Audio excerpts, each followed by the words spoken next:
ने अब दर्ज किया पूर्व विधायक पर हत्या का मुकदमा।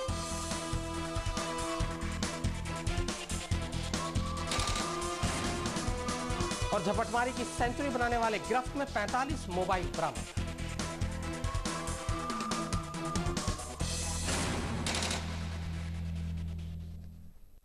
कहते हैं कि तस्वीर कभी झूठ नहीं बोलती। कुछ ऐसी ही खौफनाक सीसीटीवी तस्वीरें लगी हैं आज तक के हाथ। ये वो तस्वीरें हैं जो गवाह हैं नसीम के कत्ल की। इन तस्वीरों में उन पर हुए जानलेवा हमले के तमाम सबूत मौजूद हैं।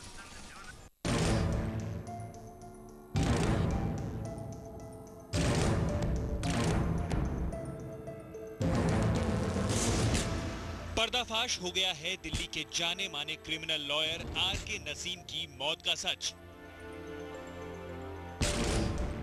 सामने आ गई हैं उन पर हुए जानलेवा वार की वो तस्वीरें जो गुनहगार को कानून के शिकंजे में कस देंगी।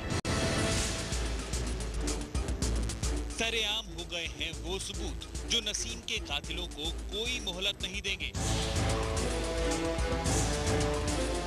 आज तक के पास आर.के. नसीम पर हुए हमले के वक्त की वो सीसीटीवी फुटेज है जो मौकाए वारदात के कतरे कतरे को बयां करती है। ये वो तस्वीरें हैं जिसकी सच्चाई की तस्दीक दिल्ली पुलिस की क्राइम ब्रांच भी कर चुकी है। ये वो तस्वीरें हैं जो चीख चीख कर ये कह रही हैं कि दिल्ली के डाबरी इलाके में नसीम पर हमला किसी और ने नहीं, उनके साले और नसीरपुर के पूर्व बीजेपी विधायक विनोद शर्मा ने ही किया था।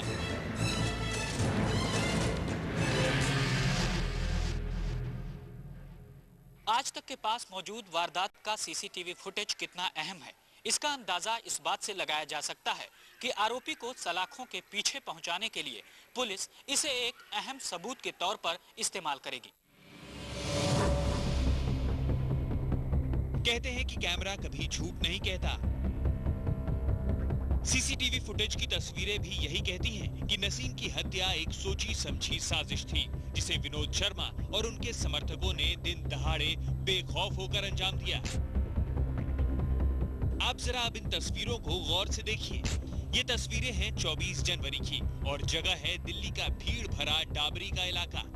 यहाँ आर.के. नसीम पुलिस के बुलाने पर विनोद शर्मा के साथ प्रॉपर्टी विवाद के सुलह के लिए पहुंचे थे। यहाँ विनोद शर्मा और उसका बड़ा बेटा मौजूद है। माहौल बेहद उत्तेजक है और दोनों पक्षों के बीच गर्मा गर्मी हो रही है। एक मोटा सा डंडा उठाए विनोद शर्मा के इस समर्थक को देखिए। वो डंडा लेकर किनारे हो जाता है। दूसरी तरफ से आर.के. नसीम कुछ बोलते हुए उसकी तरफ आते हैं। वो लोगों को कुछ समझाने की कोशिश कर रहे हैं। तभी उनके पीछे से विनोद शर्मा आता है। वो समर्थक से इशारे में डंडा मांगता है और फिर पीछे से एक जानलेवा वार सीधे आर.के. नसीम के सिर पर कर देता है। एक ही वार में नसीम नीचे गिर पड़ते हैं। सिर में लगी ये चोट नसीम के लिए काल साबित हुई। चोट से वो कोमा में चले गए थे और डॉक्टरों ने उन्हें ब्रेन डेड घोषित कर दिया था। आखिरकार दिल्ली के चन्नन देवी हॉस्पिटल में 8 फरवरी की सुबह वो जिंदगी की जंग हार गए। लेकिन उनकी हत्या के जो सबूत सामने आए हैं वो उनके कातिलों पर कानून का शिकंजा कसने के लिए काफी हैं। विनोद शर्मा और उसका बड़ा बेटा फिलहाल हत्या के जुर्म में तिहाड़ जेल में कैद है। प्रीति दहिया और राम किंकर सिंह के साथ विशाल प्रताप सिंह, दिल्ली आज तक।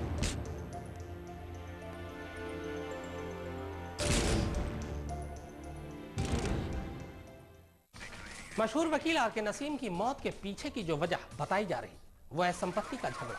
हरियाणा के मानेसर में एक संपत्ति को लेकर नसीम और विनोद में विवाद था और कहते हैं कि इसी विवाद ने आखिरकार उनकी जान ले ली। आखिर ऐसा क्या हुआ जो एक रिश्ते का कत्ल हो गया? एक भाई ने ही अपनी बहन का सुहाग उजाड़ दिया। दिल्ली के कितने ही हाई प्रोफाइल केसेस के वकील रहे आर.के. नसीम जैसी जानी मानी शख्सियत को अपनों ने ही मार डाला। ये वो चंद सवाल हैं जो इस हत्या के पीछे की वजहों को तलाशती है। दरअसल मानेसर गुड़गांव की एक फैक्ट्री और घरेलू संपत्ति के लिए आर.के. नसीम और विनोद शर्मा में विवाद था। इस सिलसिले में नसीम ने थाने में विनोद शर्मा के खिलाफ एफआईआर भी दर्ज कराई थी। घटना के दिन भी पुलिस विनोद शर्मा को गिरफ्तार करने के लिए डाबरी पहुंची थी। हालांकि नसीम के घरवाले पुलिस पर भी सवालिया निशान लगा रहे हैं। नसीम पर हुए हमले की सीसीटीवी फुटेज से सच्चाई सामने आ गई है। हालांकि आरोपी विनोद शर्मा की पत्नी पति को बेकसूर बता रही हैं। मेरे हस्बैंड पे और मेरे बेटे पे और हमारे पे ही ऊपर उल्टा ये एफआईआर हमारे खिलाफ दर्ज कर दी गई है, जबकि फैक्ट ये है कि वो हमारी फैक्ट्री आए थे, हम नहीं गए थे वहाँ पे।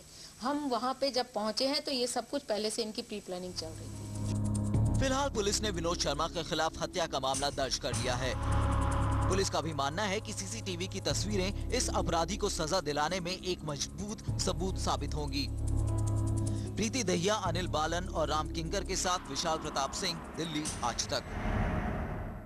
एक रॉन्ग नंबर कैसे किसी की जिंदगी को